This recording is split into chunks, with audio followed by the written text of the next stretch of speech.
नमस्कार, बहुत स्वागत है आपका हमारे इस खास कार्यक्रम में। मैं हूं आपके साथ शिल्पा तोमर। प्रयागराज में 13 जनवरी से महाकुंभ का आयोजन होने जा रहा है। महाकुंभ में शामिल होने के लिए देश के कोने कोने से साधु संत आ रहे हैं। कोई साधु सनातन परंपरा का अलग जगा रहा है तो कोई देशभक्ति की लौ जला रहा है। ऐसे ही एक साधु महाकुंभ में आए हैं जो तिरंगे के नीचे रेत पर बैठकर देशवासियों में देशभक्ति की अलग जगाने का काम कर रहे हैं। देखिए इस रिपोर्ट में। संगम की रेती पर दुनिया का सबसे बड़ा आध्यात्मिक मेला लगने को है और इसके लेकर तैयारियां देखने को मिल रही है। तमाम अखाड़ों ने अपने छावनी प्रवेश शुरू कर दिए हैं, लेकिन इनके साथ तमाम हुए बाबा आ रहे हैं। कोई अजब बाबा आ रहा है, कोई गजब बाबा आ रहा है, लेकिन सबका संदेश एक ही है। कोई सनातन धर्म को लेकर अपनी अलग जगा रहा है और सनातन धर्म का संदेश दे रहा है। प्रयागराज में घूमने के दौरान हमें एक ऐसे ही बाबा संगम की रेती पर धुनी रमाए देखने को मिल गए, जो कि एक जगह पर बैठे हुए हैं। न कोई बिस्तर है, न कोई बैठने का आसन है, बालू को ही इन्होंने आसन बना रखा है और रेतीली मैदान पर इसी तरीके से बैठे हुए हैं। अगर यहाँ से कोई गुजरता है तो सबसे पहले इन बाबा को देखता है और एक बार इन बाबा से आशीर्वाद जरूर लेता है। देखने वालों की यहाँ भीड़ लग जाती है। तमाम लोग इधर देखेंगे तो आपको इन बाबा को देखने के लिए भी जुटे हुए हैं। और इनकी खासियत की अगर बात करें तो ये ऋषिकेश से यहाँ पर आए हुए हैं। महाकुंभ में जिस तरीके से तमाम बाबाओं का संगम देखने को मिल रहा है कि कोई त्रिशूल लेकर रहा है, कोई गदा लेकर चल रहा है, कोई 1.25 लाख का रुद्राक्ष का संकल्प लिया हुआ है, तो कोई तमाम तरह के आध्यात्मिक संकल्प लेकर बैठे हुए हैं। लेकिन ये बाबा है कि इन्होंने देशभक्ति को दिखाते हुए तिरंगा लिया हुआ है। ये सोते हैं, जागते हैं, बैठते हैं और इसी तिरंगा के नीचे ये आसन लगाकर बैठ जाते हैं। तो इन पूरी जीवन में इनके तिरंगा जो है वो है। तो ये बताता है कि किस तरीके से माता और मातृभूमि जो है वो सबसे ऊपर मानी जाती है। इसलिए देखिए मातृभूमि का जो तिरंगा है उसको यहाँ पर दिखा रहे हैं, फूल है। ऐसे ही ये अपने दिन की शुरुआत करते हैं और इसी आसन में बैठे रहते हैं। चंद कदम की दूरी पर गंगा में स्नान करते हैं। फिर उसके बाद जिस तरीके से तमाम साधु संत अपने इष्ट देवताओं की पूजा करते नजर आते हैं, उनको जल आचमन चढ़ाते हैं, वैसे ही ये तिरंगा को आचमन करते हैं। इनसे ही बात करते हैं। बाबा, कहाँ से आप आए हैं और कब से कब तक यहाँ पे रहेंगे? हम ऋषिकेश से आए जी। हम महाकुंभ के लिए 1 महीना यहीं रुकेंगे। 1 महीना मेला करके फिर हम अच्छा, हम एक चीज देख रहे हैं कि तमाम लोग आपको देखने के लिए रुक जाते हैं। आपने तिरंगा लगा रखा है, तो आप क्या माता और मातृभूमि सबसे ऊपर मानती है या आप मानते हैं? ये हिंदुस्तान, देखो जी, हिंदुस्तान की शान है।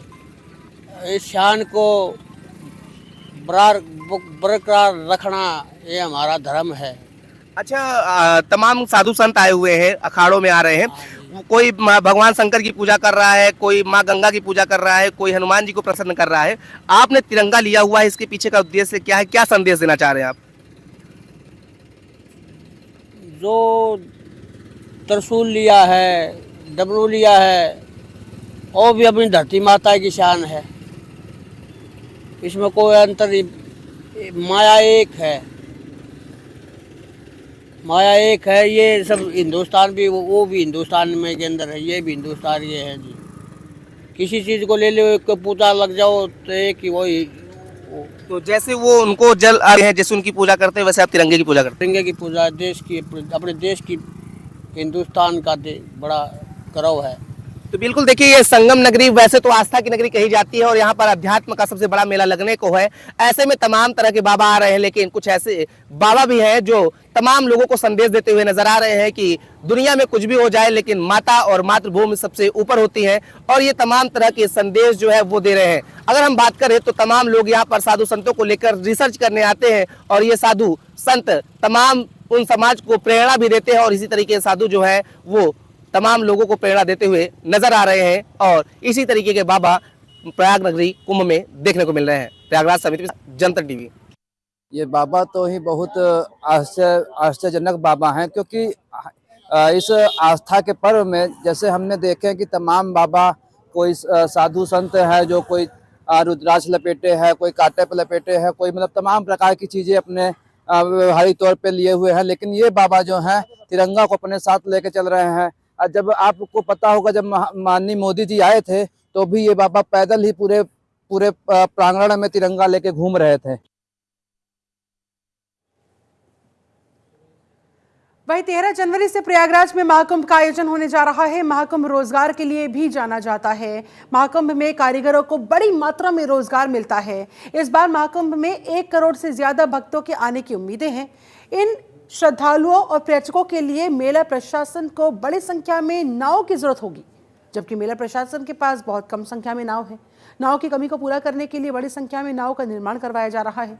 महाकुंभ मेले में अरैल मोहल्ले की निषाद बस्ती में इन दिनों नाव में बनाने का काम, उनका निर्माण कार्य तेजी के साथ चल रहा है। कुंभ के शुरू होने में चंद दिन बाकी बचे हुए हैं। ऐसे में कारीगरों के सामने समय से नाव की आपूर्ति की जिम्मेदारी बढ़ गई है। दरअसल नाव का निर्माण निषाद बस्ती की आय का बड़ा साधन होता है। इतनी बड़ी संख्या नाव का ऑर्डर उन्हें मिलना पहली बार ऐसा हो रहा है, आज से पहले कभी नहीं हुआ। बड़ा ऑर्डर मिलने के बाद यहाँ लोगों को उम्मीदें हैं कि उनकी आर्थिक दशा जरूर सुधरेगी। महाकुंभ इन लोगों के लिए किसी वरदान से कम नहीं है। एक नाव को बनाने में 2 दिन का समय लगता है। नाव को बनाने में कीमती साखू की लकड़ी लगती है, टिन की चादर, तारकोल, कुछ दूसरी सामग्रियों का भी इस्तेमाल किया जाता है। इन नाव के निर्माण के बाद मेला प्रशासन इन नाव का परीक्षण करेगा।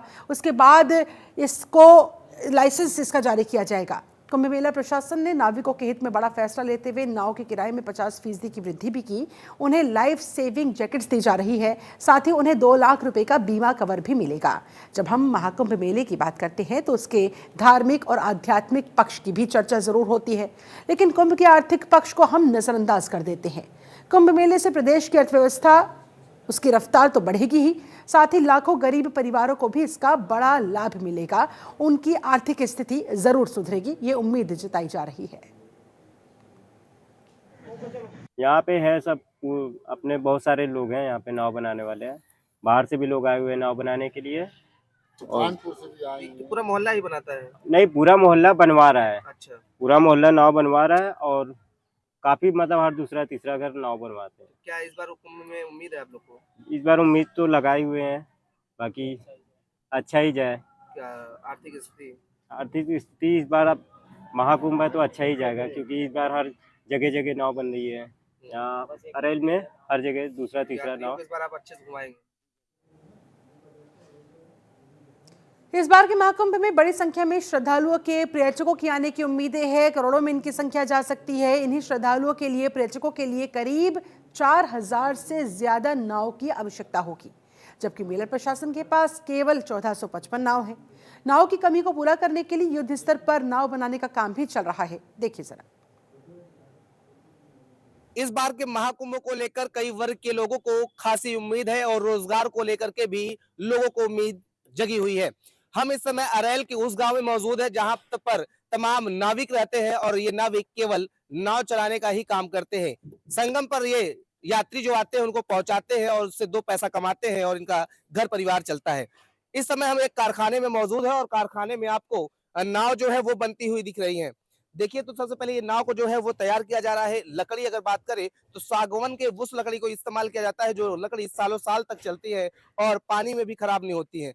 उसके बाद उस पर लोहे की प्लेट जो है वो बिछाई जाती है, लोहे की प्लेट लगाई जाती है और तमाम चीजों के साथ इस नाव को तैयार किया जाता है। देखिए, एक कारीगर जो है ये नाव को तैयार कर रहे हैं और इसी पे सामान रखने की व्यवस्था जो है उसके लिए लॉकर तैयार कर रहे हैं, क्योंकि नाविक का सारा सामान इसी लॉकर में रहता है। और पेंट दूसरी तरफ आप देखेंगे तो अंतिम रूप जो है वो नाव को दिया जा रहा है। अंतिम रूप में पेंट कर उसको और सुंदर बनाया जा रहा है, क्योंकि जब श्रद्धालु यहाँ पर आएंगे तो नाव की सुंदरता भी देखते हैं और देखिए किस तरीके से नाव जो है वो चमक रही है। तो यहाँ पर अंतिम रूप जो है वो नाव को बनाने के दिया जा रहा है। सबसे खास बात अगर हम करें तो इस गांव की खासियत ये है कि यहाँ पर सालों साल लोग नाव बनाने का काम कर रहे हैं। ये गांव अपने आप में खास है। और अरैल उपहार की बात करें तो यहाँ पर जितना भी आबादी है वो ज्यादातर आबादी केवल और केवल नाव के सहारे ही काम करते हो। तो इस बार इस महाकुंभ में इनको भी रोजगार की उम्मीद है कि अगर ये नावें चलेंगी तो इनका भी रोजगार बढ़ेगा और 2 पैसे ये भी कमाएंगे।